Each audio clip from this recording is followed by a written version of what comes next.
आज जिला शिक्षा एवं प्रशिक्षण संस्थान मऊ के सभागार में नई शिक्षा नीति 2020 विषयक एक दिवसीय सेमिनार आयोजित हुआ, जिसमें मुख्य अतिथि के रूप में बोलते हुए डीसीएसके पीजी कॉलेज मऊ के प्राचार्य डॉक्टर सर्वेश कुमार पांडे जी ने कहा कि नई शिक्षा नीति का मुख्य उद्देश्य भारत को वैश्विक स्तर पर शैक्षिक रूप से महाशक्ति बनाना तथा भारत में शिक्षा का सार्वभौमिकरण कर शिक्षा की गुणवत्ता को उच्च करना है।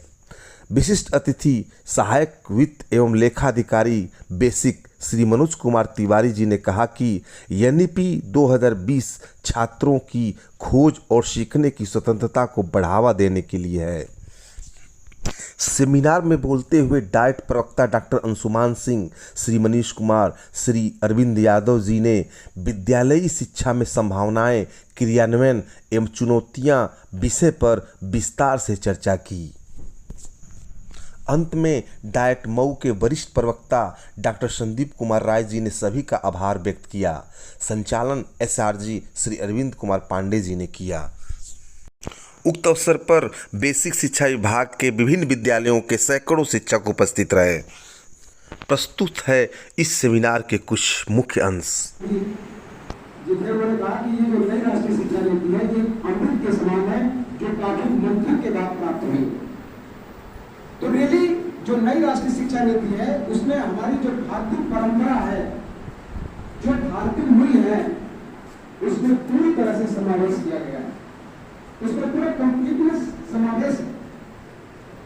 एक पुरानी शिक्षा पद्धति जो नालंदा और तक्षशिला की हम बात करते थे, जो वहाँ की शिक्षा की व्यवस्था थी, प्रयास किया गया है कि जो हमारी भारतीय जो संस्कृति है, जो हमारी परंपरा है, उसमें इस नई राष्ट्रीय शिक्षा नीति में डाला जाए, जिससे जो नई पीढ़ी निकले वो अलग ढंग से एक अलग ऊर्जा के साथ, एक नई क्षमता के साथ वो निकले।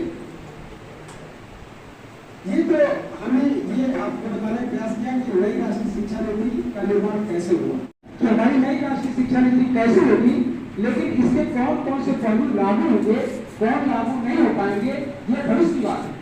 तो अब फिर से स्कूल कॉम्प्लेक्स की बात की गई इस राष्ट्रीय शिक्षा नीति में।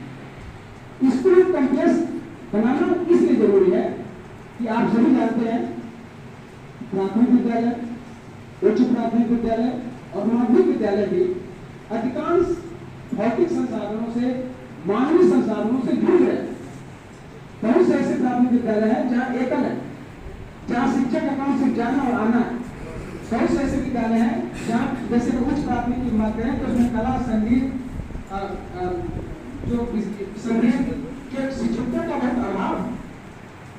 ऐसे ऐसे विद्यालय हैं जहाँ उनकी औसत फीस का, तो ऐसी स्थिति है जहाँ प्राथमिक विद्यालयों में, उच्च प्राथमिक विद्यालयों में और जो माध्यमिक विद्यालयों में जो भौतिक संसाधन है और जो मानवीय संसाधनों का कैसे कौन सा प्रयास किया जाए कि ये पूर्ण हो जाए।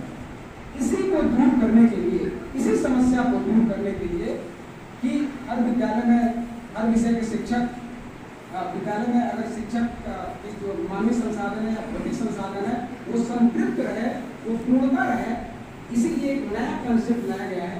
नया कंसेप्ट लागू करने की बात कही जा रही है स्कूल कॉम्प्लेक्स। स्कूल कॉम्प्लेक्स में क्या है कि स्कूल कॉम्प्लेक्स में एक माध्यमिक विद्यालय है और उस माध्यमिक विद्यालय जो सर ने कहा कि एक क्वेश्चन पेपर डाला गया, इसका नाम है नॉलेज ऑफ इंडिया, भारत का ज्ञान। तो एक क्वेश्चन पेपर और ऐड किए गए और इसके पहले मैं थोड़ा जानना चाहूंगा कि एक है एसडीजी 4 2015 में इसको इंक्लूड किया गया। अब भारतीय सरकार ने 2015 में इसको अपनाया और एसडीजी 4 ये कह रहा है कि 2030 तक, और एसडीजी 4 क्या है, ये यूएनओ का प्रोग्राम है, यानी कोई भी हमारी नेशनल पॉलिसी किसी भी देश की बनती है वो कहीं ना कहीं वर्ल्ड लेवल पे, वैश्विक स्तर पर तैयार होती है, उसके बाद हम अपना सिस्टम तैयार करते हैं। एसडीजी 4 में कहा है कि हर बच्चे को समरसी शिक्षा और गुणवत्तापूर्ण, जैसे एक आपने थ्योरी सुना होगा, जब हम लोग पढ़ते थे, बीएड में पढ़ा था, तो एक फिल्ट्रेशन थ्योरी हुआ करती थी, सबने पढ़ा है फिल्ट्रेशन थ्योरी, और ये पीएम 90 से सर लॉर्ड मैकाले साहब थे और उनको बनाने के लिए कहा गया भारत की शिक्षा पॉलिसी। उन्होंने कहा कि फिल्ट्रेशन थ्योरी आएगी और उसमें पहले कुछ लोगों को एजुकेशन दी जाएगी, उसके माध्यम से लोगों के पास जाएगी।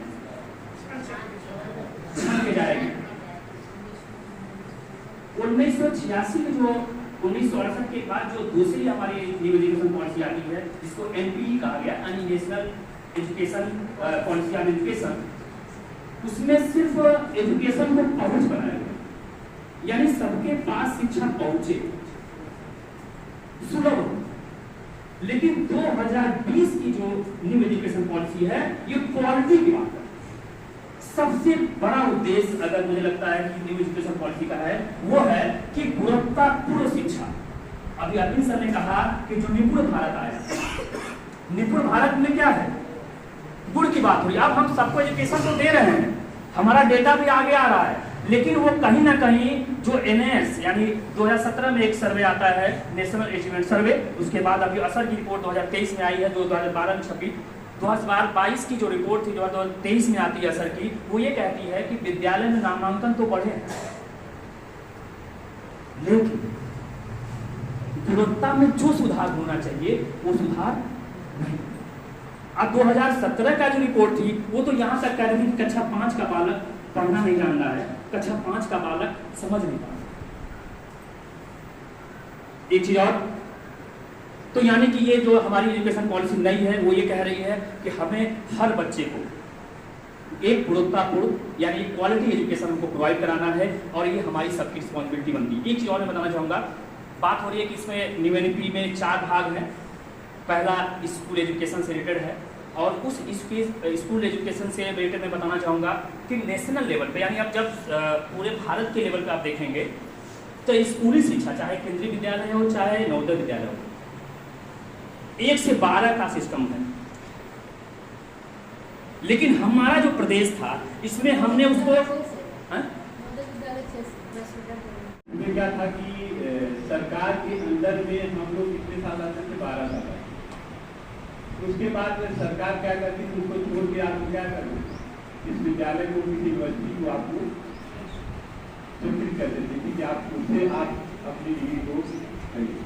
लेकिन अब क्या हुआ कि अब तो नई शिक्षा नीति आई, इसमें क्या हुआ कि अब सरकार के अंदर में हम लोग को 15 साल है। अब अभी समस्या ये होती है कि जैसे अब यहाँ तो सब चीजें हो गई, नहीं तो दिमाग में ये बात चलता था कि 15 साल इसके मतलब ये डिग्री कंप्लीट हो जाएगा, ग्रेजुएशन स्नातक की हो जाएगी। लेकिन ये चीजें नहीं, आप कोर्स 12 तक ही कंप्लीट करेंगे, लेकिन आप सरकार के अंदर 15 साल करेंगे। तो इसमें देखिए जैसे अगर जोड़ा जाता है 5 + 3 + 3 + 4 होता है, 15 साल होता है। तो 15 साल आप सिस्टम में रहेंगे, मतलब सरकार के अंदर रहेंगे, उसके बाद आप नौकरी जाएंगे। तो उसमें क्या है कि जैसे जो 5 साल का जो रूल बनाया गया है, सिस्टम बनाया गया है, स्टेज है, उसमें पहले का जो 3 साल है, 3 से जो 6 साल तक का है, उसमें बच्चे को आंगनबाड़ी में रखा जाएगा। तो आंगनबाड़ी की आवश्यकता क्यों, सरकार को कहीं न कहीं आवश्यकता इसमें महसूस नहीं होगी कि इसको क्यों बच्चों को 3 ही साल से उसमें प्रोवाइड करा दिया जाए। जो हमारी पुरानी जड़ता थी, वो समाज को, और हमारी जो पुरानी संस्कृति थे, जो भी अच्छी चीजें थी, हम उसकी तरफ मुड़े। इसमें जो सबसे बड़ी चुनौती मुझे नजर आती है, वो है हमारी अपनी सोच की, हमारी सोच, हमारी कर्तव्यनिष्ठा, हमारी ईमानदारी। जिस दिन हम अपनी समीक्षा कर लेंगे, आत्मविश्लेषण कर लेंगे, आप देखिए सारा स्वरूप अपने आप परिवर्तित हो जाएगा। कोई भी नहीं कि बने, किसी भी तरह के लोग बने, लेकिन आप देखिएगा हमारा संस्कार हमेशा उत्थान की तरफ, हमारा समाज हमेशा उत्थान की तरफ रहेगा। इसमें आपकी महत्वपूर्ण भूमिका है, और आप एक ऐसे पड़ाव पे हैं जहां से एक समुन्नत राष्ट्र बनने की संभावना होती है। आप जिस तरह की नींव डालेंगे, उस तरह का समाज बनेगा, उस तरह का राष्ट्र बनेगा।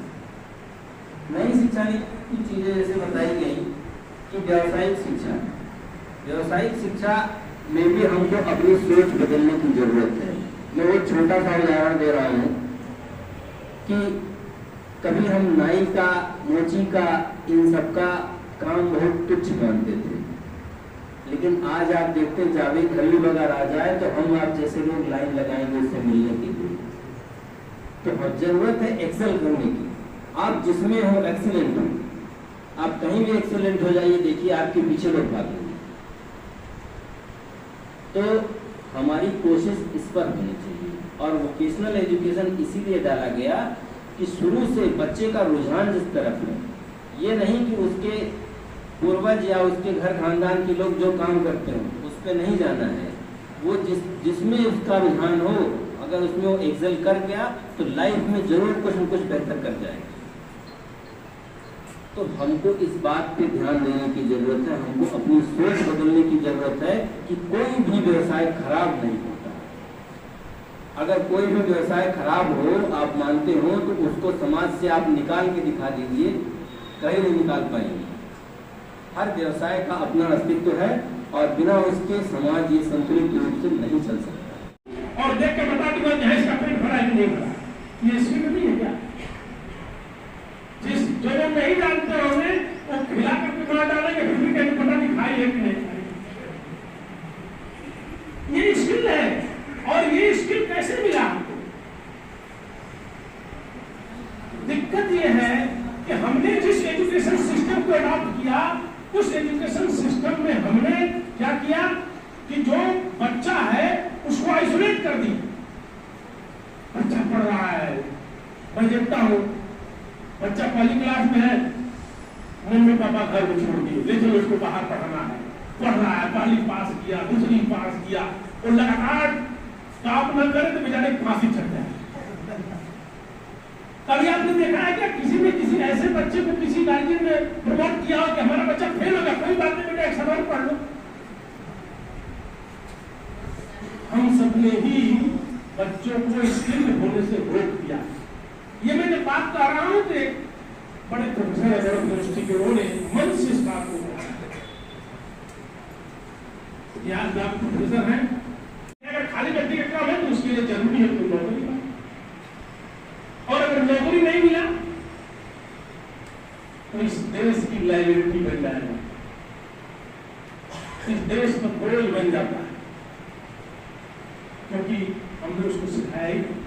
इसलिए आजकल हम लोग जब सक्रिय होते हैं तो हम लोग स्लोगन लेकर के चल रहे हैं। वो स्लोगन क्या है? Don't be job seeker, be job provider. दुनिया का पूरा इतिहास 2000 वर्षों का लिखा है एंगस मेडिसन में, वो भी पुस्तक उपलब्ध है। उसमें जो उसने बताया कि दुनिया में हमारी जो भागीदारी रही है आर्थिक, दुनिया की जीडीपी में 1/3 से अधिक हमारी भागीदारी रही है